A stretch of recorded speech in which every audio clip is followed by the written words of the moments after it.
Now, to talk about it, NewsNation contributor and Princeton University political scientist and Dr. Lauren Wright. Most powerful Republican in years, bolstered by his party having control of Congress potentially. Would you agree? I do. I think that's a fair characterization. Now, the flip side of that is there is no one else to blame. There's no divided government.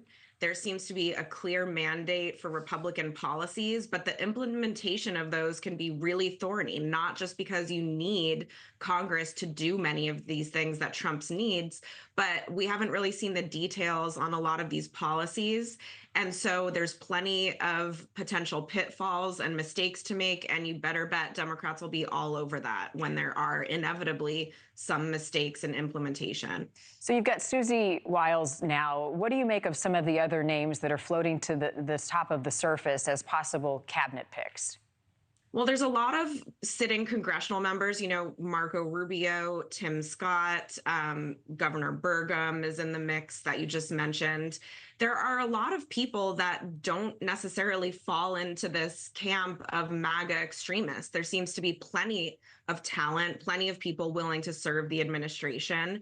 And I just haven't seen the reporting yet, and I don't know whether it'll come out or not, that there's an unwillingness to serve on Trump's team. I still think that a lot of people in this country are responsible government servants with a Republican background that want to serve their country, but we'll see. I mean, we'll see how much tolerance Trump has for people and really whether there's chaos or disorganization, some of which we saw at the White House staff levels throughout his last term.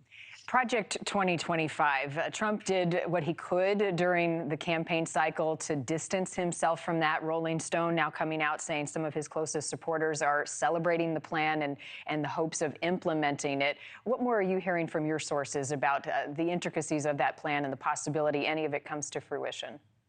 Well, I'm not so sure about a sourcing perspective. You probably have better sources than I do, Marni, but I know from my background teaching and studying the presidency that a lot of these things are much harder to implement than we think.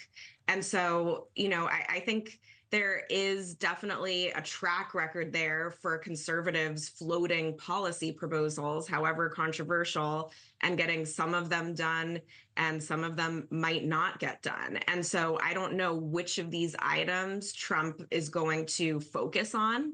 Again, there's varying bars of difficulty there for implementation, and the president can't do everything alone.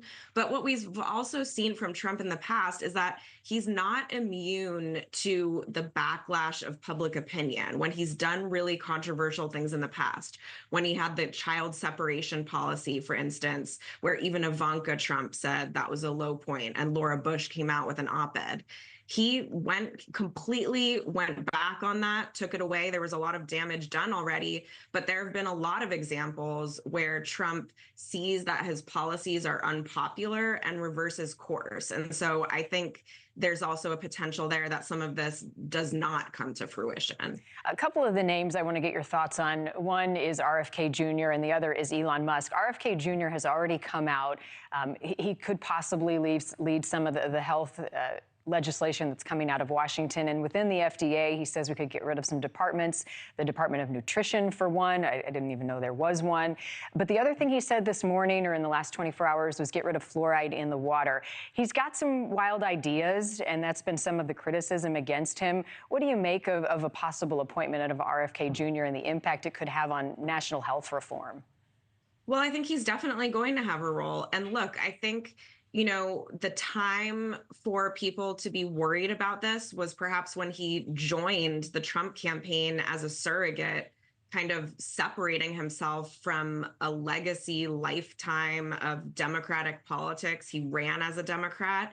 And a lot of what I saw Democratic strategists and analysts saying at the time was, he's nuts, push this aside. Let's not worry about this. This is not a serious person. Well, clearly he is a very serious person, and he's absolutely going to have a role in this administration. And so I don't want to exactly say, too bad, but the reality is it's now completely up to Trump, the vetting process in Congress, and staffers around Trump to decide which of his stances are too controversial for government. Thank you for watching. Go to newsnationnow.com to find News Nation on your television provider. And don't forget to click the red subscribe button below to get more of News Nation's fact-driven, unbiased coverage.